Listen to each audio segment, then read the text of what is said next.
In a recent video I made this right here. This is known as an impossible dovetail. I call this one the more impossible dovetail because it has 6 faces as opposed to the usual, which would have 4. It's called that because a lot of people can't figure out how it goes together. And it's a sliding joint, and I show that in the video. What this is about, though, is I had a few people ask me how I got my chisels so sharp, sharp enough to cut this so cleanly. And I use a jig that I made a few years ago, and that does a good job of making my chisel sharp. In the meantime, though, I've been thinking about a way to change it to position the stone lengthwise rather than side to side. A lot of people commented on that actually when I first came out with the jig. Why is the stone sideways like that? And to be honest, at the time, I was just basing it on the jig that I already made for sharpening planer blades. It worked in the same way.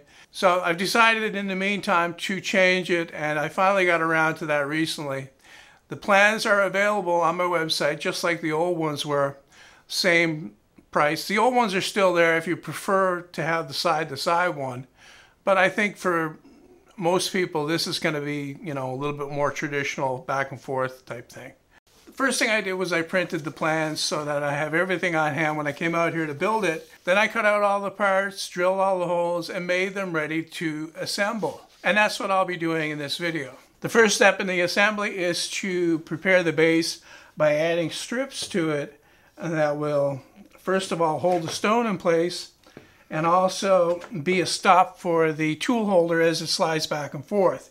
Although you can use plywood for the base and finish it with urethane to waterproof it, I recommend using melamine. It's already got the finish applied that's very tough, slippery. It's also very resistant to oil and water and won't break down if it starts to get wet. On mine, I took the time to band the edge of the melamine with solid wood. I just reduced the size of the base by a ½ inch and then added the 1/4 inch strips all the way around.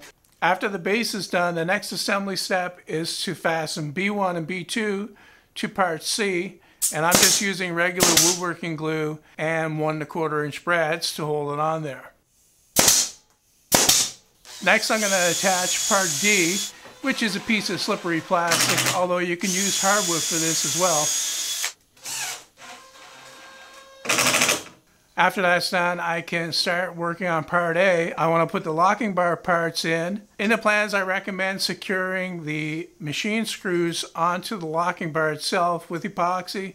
But another way to do it is to use nuts and then counterbore on the back of part A so that the nuts will sink in. With that part assembled, I can slip part A between part B1 and B2 and drive the 1 1/2 inch screws in.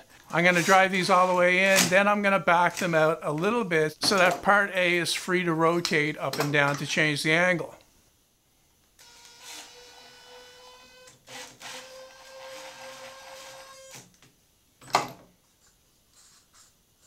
Then all I need to do is slip the threaded rod in, and I'm going to put a little bit of glue in there to hold that in place. It really doesn't need a lot. It's just to keep it so that it doesn't move. Ideally, you'd use epoxy for that, but wood glue will work just as well. You got to make sure that you have the same amount sticking out on both sides when you put the threaded rod in. Then you can slip on the 1/4 inch fender washers and thread on the wing nuts. And at this point, the jig is finished, not a whole lot to it. The next thing up is to set it up and use it, but really you need to wait until the glue dries on that threaded rod first before you do that. To set up the jig, I've cut a couple of blocks that are the same height as part D on the end there. And what they'll do is they'll hold the jig up off the base by the same amount, making it parallel to the stone. Then I made a angled stick here. This has got a 25-degree angle on here. And I'll be able to set up the tool holder with that strip just by placing it on top of the stone and then angling the tool holder up to match. After I've got the tool holder set in position, I'm just going to make marks here so that this is the only time I'll have to set it up for this angle. The 25 degrees is the standard angle for sharpening chisels. I grind my primary bevel at that on the coarse side. Then I increase the angle up to around 27, 28 degrees. flip the stone over to the fine side, and then do the final honing on there. And that's about all I'll do with it. I really don't see the need of taking it any further than this stone will go. And I'll show that a little bit later, how sharp you can get with just one stone and doing it this way. I'll set it back down on my blocks here, slide the chisel in until it contacts the stone, and make sure that the chisel is square to the tool holder. The easy way to make sure it's square is to have some lines drawn on the back of part A, which will be a quick reference. So you can just line up the edge of the chisel with those and make small adjustments here in your hand back and forth. It really won't pull it in or out any further. After I'm happy with how that looks, I'll tighten the clamping bar so that it can't move, and now I'm ready to sharpen. This is an oil stone, but I'm using water with it. In the spray bottle, I have mostly water, a little bit of dishwashing soap, and some methyl hydrate to keep it from freezing, although the heat is always on out here in the shop, so probably not really needed at this point. I'm going to spray a little bit onto the stone and then rub the chisel back and forth until I've established that primary bevel.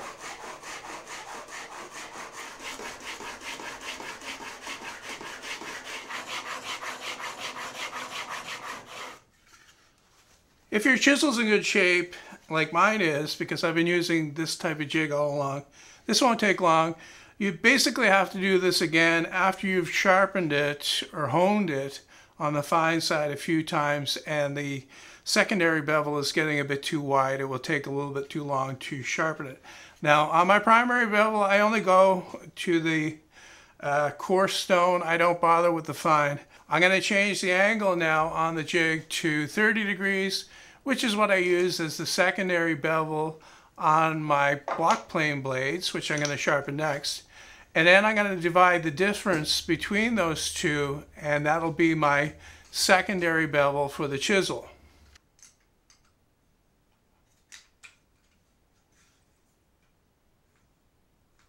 Well, I changed the angle to that bevel that's in between there, and I put the chisel in, lined it up with the stone. A good way to check to make sure that you're grinding evenly across the tip is to just do a little bit of a rub and then have a close look at it, and it will be even across, and then you'll know you're good. So I'm ready to go ahead. Now, this is not going to take long at all. Actually, it'll take like seconds to establish that secondary bevel. I'm just going to put a little bit of water on the stone, rub it in with my finger, give the chisel a few strokes back and forth, and have a look. And I can see that I'm there already. Now what that does is it raises a burr, so I'm going to take it out of the jig again, and I'm going to flip the chisel over, and I'm going to do the back just a couple of strokes forward like this, and now we'll get rid of that burr. Alright, I'm over here at my messy workbench. I've got a piece of hard maple clamped in the vise. This is the same maple that I made the puzzle with, and I'm going to try out my chisel now. Now remember, this has just been sharpened on the fine side of the stone. I haven't done anything else with it. I haven't stropped it. I haven't, taken it up to a finer grit or anything like that. I find that usually, for most of the things that I do, that's going to be sharp enough.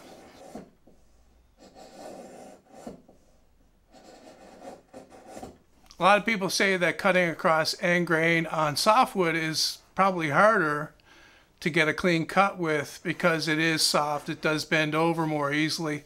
So I've got a piece of spruce put in my vise here, and we'll try that. Okay, you know what? Not bad. Real nice and thin. It's cutting it cleanly. Like I say, if you're, if you want to, you can bring it even further by buffing it or whatever, but like I say, 99% of the time when I got some chiseling to do, that's going to make it sharp enough. As you can see, it is pretty sharp. Now I've got the blade from my low angle block plane here set up in my jig. I've changed the angle back down to 25 degrees because that's what I sharpen the primary bevel on these two. Then I raise it up to 30 degrees and do the final sharpening.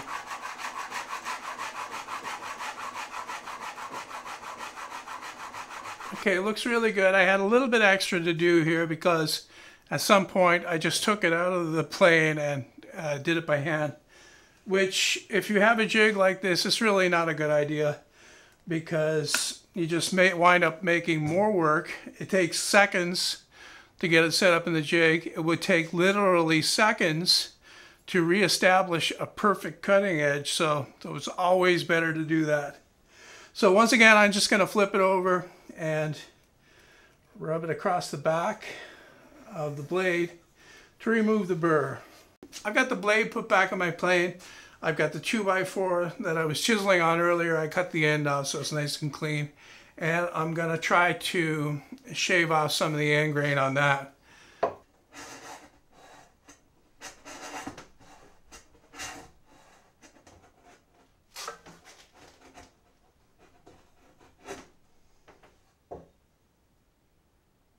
Once again, pretty tough, but as you can see, it can shave off very fine pieces. That's end grain. End grain is difficult to plane under all circumstances. I got some long grain here, and I'll try planing that.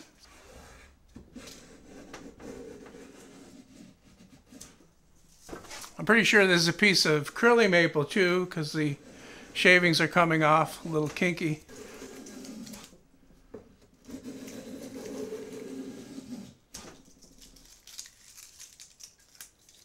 So as you can see, pretty good results just coming from the fine side of the stone. Cutting this curly maple, I got nice, thin, even shavings. Like I said in the opening, the plans for this jig are available on my website for those of you that would like to make one. As you can see, the jig is easy to build. It really doesn't require anything special. Very common hardware. Scraps of wood, actually, you could make it out of. Usually if you have a workshop that you do things in, you'll have enough material on hand to build one of these in less than an afternoon, actually. It took very little time to put this together. Well, that's it for this one. I hope you enjoyed it and it was informative, and I'll see you next time.